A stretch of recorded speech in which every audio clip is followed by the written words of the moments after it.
উল দিয়ে এত সুন্দর হেয়ার এক্সারসাইজ করা যায় আমি ভাবতেই পারিনি।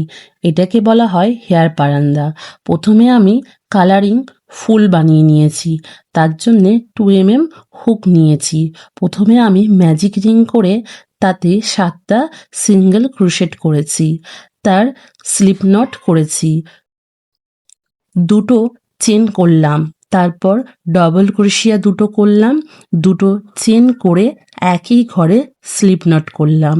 আমি রিপিট করে দেখাচ্ছি। দুটো চেন করলাম, তারপর ডবল ক্রোশিয়া করলাম দুটো, দুটো চেন করে একই ঘরে স্লিপ নট করলাম। এইভাবে আমি প্রতিটা ফুলে 5টা করে পাপড়ি করেছি। তোমরা তোমাদের মতন করে নিতে পারো। তারপরে আমি একটা সবুজ কালার উল নিয়েছি। প্রথমে নট করেছি, তারপর চেন করেছি। আমি 150টা চেন করেছি। তোমরা তোমাদের ইচ্ছা মতন রাখতে পারো, তোমরা যতটা চাও।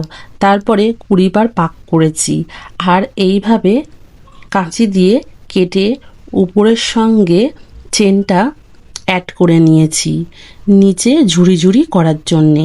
তারপর আঠা দিয়ে ফুলগুলো লাগিয়ে দিলাম। তো রেডি হয়ে গেল আমার হেয়ার পারান্দা। কেমন হয়েছে অবশ্যই কমেন্টে বলো।